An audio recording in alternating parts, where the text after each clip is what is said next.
Hola, bienvenidos a un nuevo programa de A Ciencia Cierta, el programa del doctor Daniel Estambulián. Hoy con un invitado de lujo, el doctor Pedro Martínez Duartes, que él es jefe de la unidad de cirugía metabólica y bariátrica del Hospital Austral. Hola Pedro, muchísimas gracias por haber venido. Muchas ¿Cómo gracias estás? por su invitación, Maite.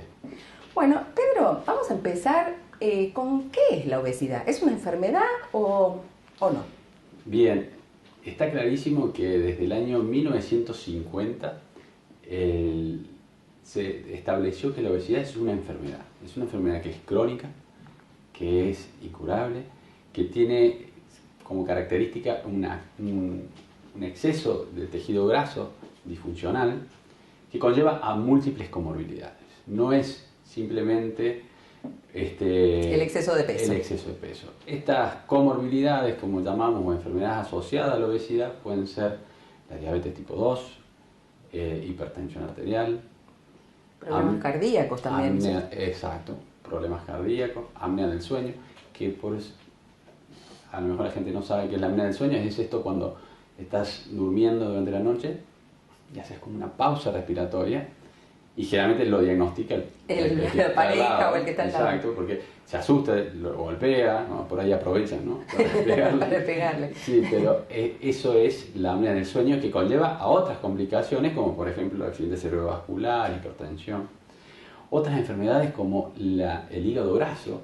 El hígado graso es una enfermedad muy silente y que hoy en día, fíjate que se convirtió en la causa número 1 de trasplante en Estados Unidos. Mira. Antiguamente era la hepatitis, ¿no? Claro. Y con todo el avenimiento de tratamientos, etcétera. Y vacunación. Bueno, se cambió y hoy en día es la obesidad. Aunque el paciente no tome una sola gota de alcohol, puede llegar a tener un hígado cirrótico. Entonces, otras patologías, por ejemplo... Sería, perdóname, por la acumulación de grasa en el hígado por esta obesidad patológica. Exactamente. Otras enfermedades pueden ser articulares, ¿no es cierto? Infertilidad en la mujer. Hay ciertos tipos de cáncer que están asociados a la obesidad, con lo cual cuando hablamos de obesidad nos alejamos de una cuestión estética, obviamente. No estamos hablando pura y exclusivamente de una patología que, esto es muy importante hacerlo saber, que no depende del paciente. No es la voluntad de él, nadie quiere ser obeso, ¿sí? No es, por allí se dice que hacer más ejercicio, cerrar la boca. No, la obesidad es una enfermedad que es multifactorial, no depende solamente de la voluntad. Hay factores ambientales, factores genéticos, entre un 40 y un 70% depende de la genética. Es decir, que uno ve familiares de obesos en general. Exactamente. Y eso muchas veces, yo como pediatra veo los chicos y ves a los papás y generalmente... Y ya hablamos de la epigenética, ¿no es cierto? Desde antes durante el embarazo de la madre va a depender el peso también del niño, ¿no?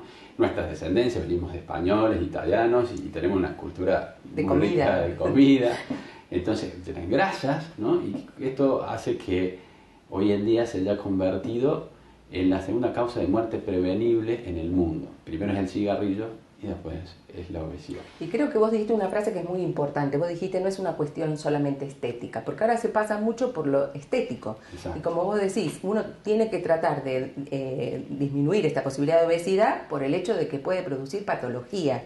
Exactamente. Ese es el quid de la cuestión, porque si uno simplemente ve a la obesidad como una cuestión estética, nos estamos quedando muy, muy cortos, digamos, del sentido de la enfermedad, ¿no? La enfermedad que conlleva a múltiples patologías. Se sabe que la obesidad, cuanto más uno puede clasificar a la obesidad basados en un índice que se llama índice de masa corporal. Ese índice de masa corporal es el peso sobre la altura al cuadrado, que lo normal es hasta 25. De 25 a 30 es sobrepeso, de 30 a 35 obesidad grado 1, de 35 a 40 obesidad grado 2 y más de 40 obesidad grado 3. Antiguamente se decía obesidad mórbida, pero bueno, cada vez estamos queriendo achicar el índice. Dejar de mencionar esto de morbilidad, porque también estamos estigmatizando al paciente. Cada vez estamos modificando todos estos vocabularios para que de alguna manera el paciente no se sienta estigmatizado. ¿Qué es esto de la estigmatización? Porque, claro, el niño, desde niño es el gordito, ¿no? Y eso está muy mal. Y entonces, ese paciente, no solamente desde el punto de vista físico, sino también, digamos, psicológico y social, se ve disminuido y conlleva que el paciente no termine consultando, ¿no? Entonces, es una causa de bullying muchas veces, ¿no? Exactamente. Y no solamente empieza, fíjate que los principales lugares donde empieza es en la familia, en los colegios y nosotros los médicos. Hasta hay estudios que han demostrado que los médicos, cuando entra un paciente con obesidad al consultorio, tardan menos tiempo en atenderlo que un paciente de peso normal. Y esto es un círculo vicioso, porque se supone que este paciente que conlleva múltiples comorbilidades va a estar menos tiempo, va a tener menos prestación médica. Entonces, es como importante resaltar esto de la estigmatización, y por eso hoy en día, desde las distintas sociedades científicas, hablamos de la obesidad como una enfermedad y evitar la estigmatización, el hablar de la persona, no de las características. Entonces, eso creo que y estaba leyendo que hay un día de la obesidad, ¿puede ser? Exacto, todos los 3 de marzo es el Día Mundial de la Obesidad, en donde las distintas sociedades científicas hacen distintos eventos para poder poner en el tapete, hablar de la obesidad como enfermedad, que conlleva múltiples comorbilidades, que esto de las enfermedades conlleva también a disminución de la expectativa de vida y calidad de vida, ¿no? Esto que estamos haciendo nosotros de cruzar las piernas, agacharnos para jugar con nuestros hijos, atarnos unos cordones, ir en un avión y que te cierre el cinturón de seguridad. Son pequeños detalles que lo padecen a diario los pacientes con obesidad. Y que no está contemplado en los lugares donde ese obeso puede estar transitando, ¿no? Exactamente.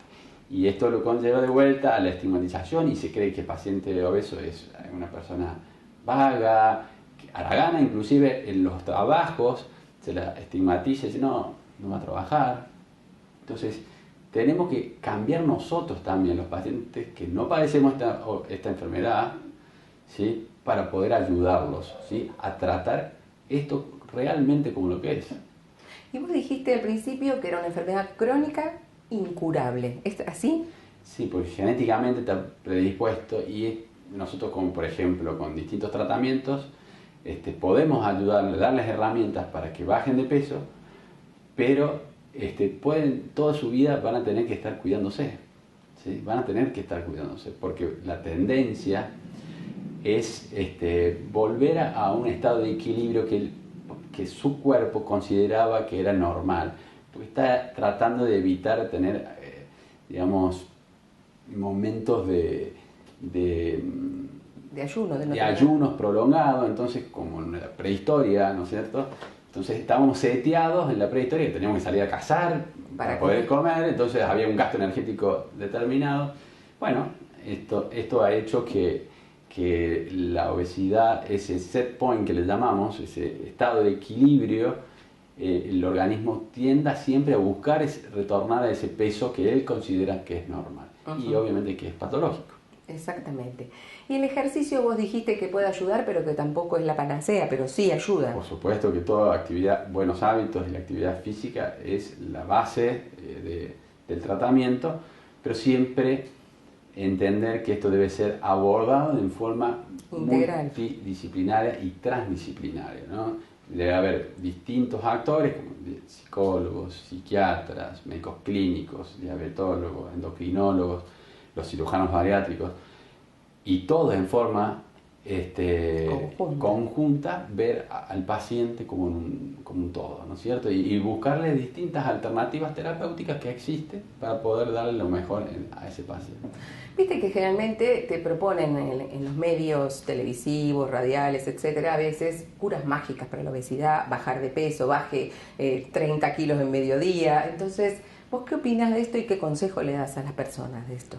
No, claramente que acá no hay nada mágico. Ni la cirugía es mágica, ni los fármacos son mágicos, ni las dietas son mágicas. Estos son procesos que son largos, como les dije, es para toda la vida, con lo cual requiere de un seguimiento, ¿no es cierto?, a largo plazo, de todo un equipo multidisciplinario. No es nada mágico.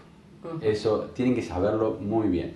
Y con respecto a las publicidades, y engancho esto de vuelta a la estigmatización, las publicidades hoy en día nos ofrecen, cada vez más nos muestran la ropa en cuerpos espléndidos, qué sé yo, igual que las comidas muy ricas en grasas, en carbohidratos. Y claro, estamos en contra de lo que es realmente saludable, ¿no? Entonces, seguramente, y te muestran, como vos decís, cuerpos que no existen en la realidad. Exacto. Y entonces la gente cree que puede llegar a ese peso ideal a través de esa medicación. Exacto. Que le proponen. Exacto. Hemos terminado este primer bloque de A Ciencia Cierta con un invitado de lujo. Estamos abordando el tema de la obesidad como una enfermedad crónica y que podemos tener alternativas de tratamiento, pero siempre bajo supervisión médica. No nos abandonen, seguimos en el segundo bloque con más A Ciencia Cierta, el programa del doctor Daniel Stambulian.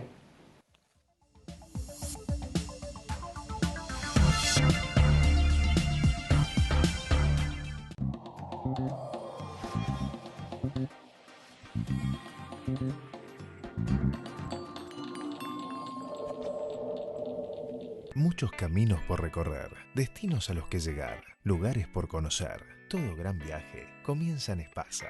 Espasa, concesionario oficial Volkswagen, número 1 en ventas Argentina. Descarga la aplicación Mi Espasa y entérate antes de todas las ofertas. www.espasa.com.ar.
Tratamiento de HIV.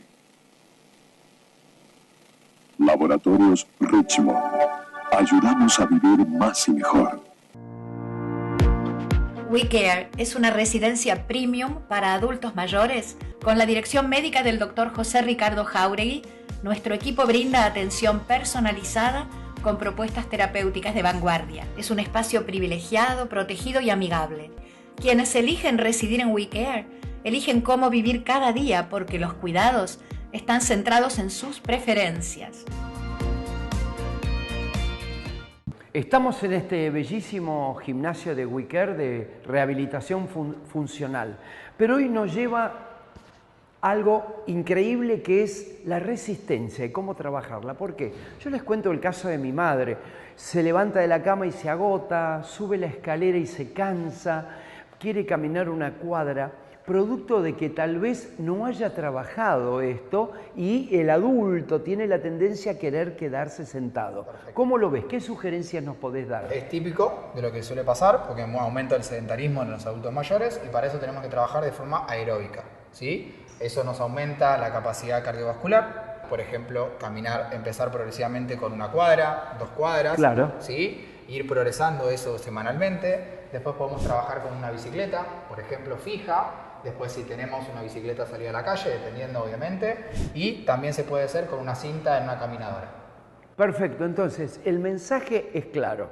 Tenemos que movernos, todo lo que no se usa se oxida. Entonces tenemos que tener la voluntad de cada día mejorar un poquitito más.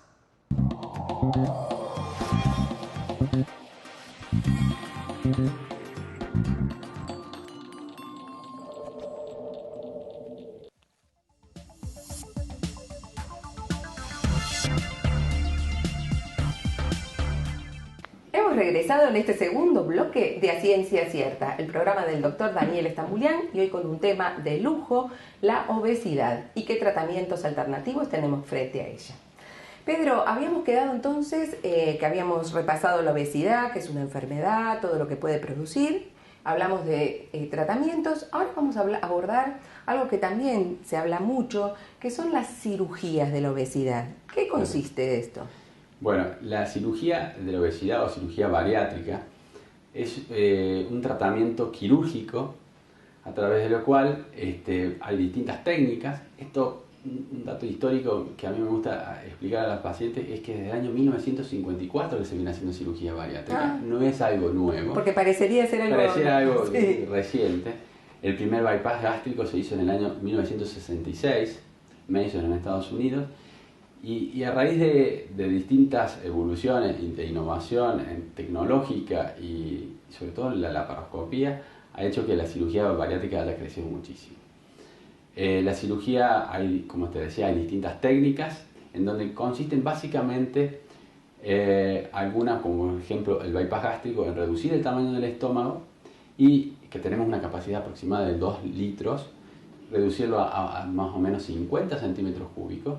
Es decir, que vos podrías llegar a comer 2 litros de líquido, de comida, lo que fuera, vos se lo reducís a 50. A 50 mililitros, y además, como saltamos una porción del intestino, ¿sí? Nosotros tenemos aproximadamente 7 metros, para decirlo así, un promedio de intestino delgado, nosotros saltamos 2 metros de intestino delgado. ¿Y qué va a generar esto? Porque esto es lo interesante. Vamos a reducir la capacidad del estómago.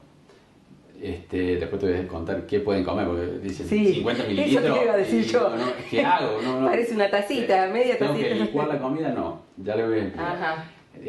50 mililitros, lo que va a generar restricción, van a disminuir ciertas hormonas, como se llama por ejemplo la hormona G, que es la productora de grelina. Esta es la hormona que da apetito, con lo cual el paciente no solamente va a comer menos, sino que va a tener menos apetito. Y por último, hay un componente hormonal a nivel intestinal. Al saltar esa porción del intestino, al llegar al intestino distal, hacemos que hay una célula que se llama célula L, el intestino distal, que genera las incretinas, como por ejemplo la GLP-1. Estas que hacen actúan a nivel pancreático produciendo mayor cantidad de insulina y a nivel periférico mejoran la recepción de la insulina, lo que mucha gente conoce la resistencia a la insulina. De esta manera, la cirugía bariátrica no solamente tiene como objetivo reducir el tamaño de la porción, sino también mejorar la cuestión metabólica. De esta manera, por ejemplo, la diabetes se resuelve, deja de tomar medicación en aproximadamente un 80% de los casos. El hipertenso deja de tomar su medicación en un 65-70% de los casos. La apnea del sueño se resuelve aproximadamente en un 90% de los casos. El hígado graso en un 95% resuelve. Entonces, no es solamente la cirugía bariátrica con objetivos de bajar de peso, sino también de mejorar o resolver las comorbilidades que vienen asociadas. Y con ello aumenta la expectativa de vida, en 10 años aproximadamente, 8 en el varón y 2 en la mujer, y mejora la calidad de vida del paciente, ¿no? ¿Y todos se pueden someter a esta cirugía bariátrica o es un grado, viste, vos hiciste clasificación de la Exacto. obesidad? ¿Hay algún grado en especial? Bien, es muy buena pregunta porque desde el año 1991 el NIH, que es el Instituto Nacional de Salud de Estados Unidos, había publicado los requisitos para llegar a cirugía. Afortunadamente el año pasado, en octubre, se hicieron una actualización de estas indicaciones y basados ya en evidencia. Antes eran basados en los expertos. En el año 91 en el experto. Ahora evidencia científica de muy buen nivel. Entonces hoy en día decimos que el paciente con más de 35 de índice de masa corporal tiene indicación de cirugía bariátrica. Y entre 30 y 35 tiene que tener alguna enfermedad asociada como la diabetes, la hipertensión, dislipemia, hígado graso, apnea del sueño. Entonces esos pacientes pueden ser posibles para llegar a una cirugía bariátrica. ¿Y cómo hacemos para llegar a una cirugía bariátrica? Básicamente tiene que ser una evaluación de vuelta interdisciplinaria. ¿Hay contraindicaciones? Por supuesto que hay contraindicaciones. Dentro de las contraindicaciones está el alcoholismo, pacientes con abuso de drogas.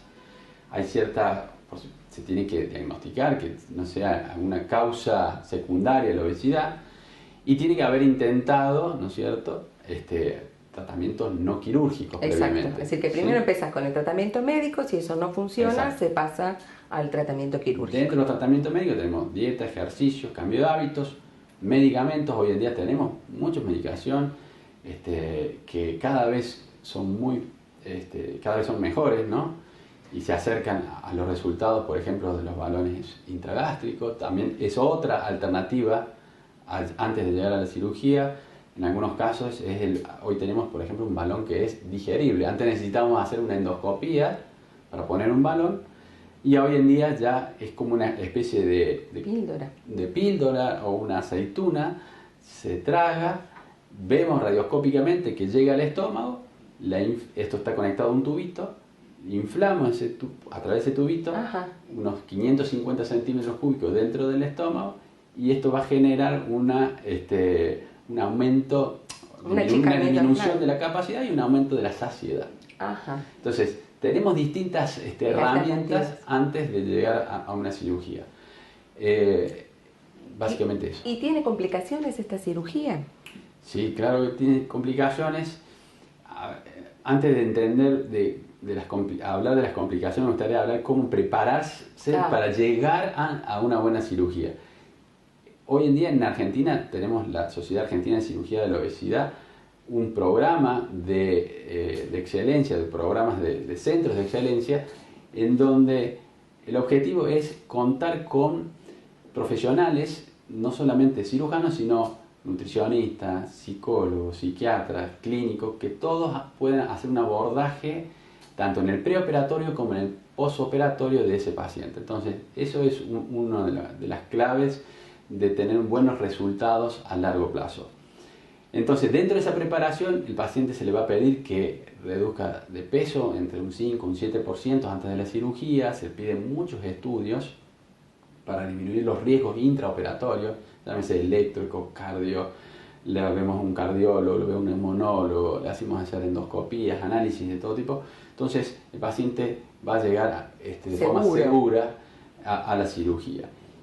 Hoy en día la cirugía son procedimientos rápidos, laparoscópico, dura 1 hora y media aproximadamente una cirugía, a las 3 horas está caminando. Es decir, que no es cirugía abierta, sino es laparoscópica. Pequeños orificios a través de los cuales ponemos una cámara, la cámara refleja en un monitor 30 veces el tamaño real de los órganos, lo vemos en un televisor HD, es muy lindo ver eso, y hacemos la cirugía mirando el televisor.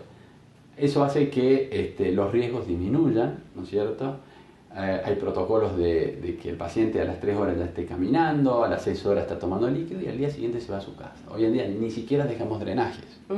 Antes dejábamos 2 drenajes, estaba 2 o 3 días internado. Esto ha evolucionado muchísimo en los últimos años.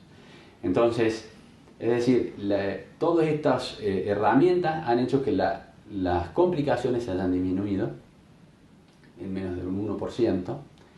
existen como por ejemplo hemorragia o filtraciones de las uniones, pero son menores al 1%.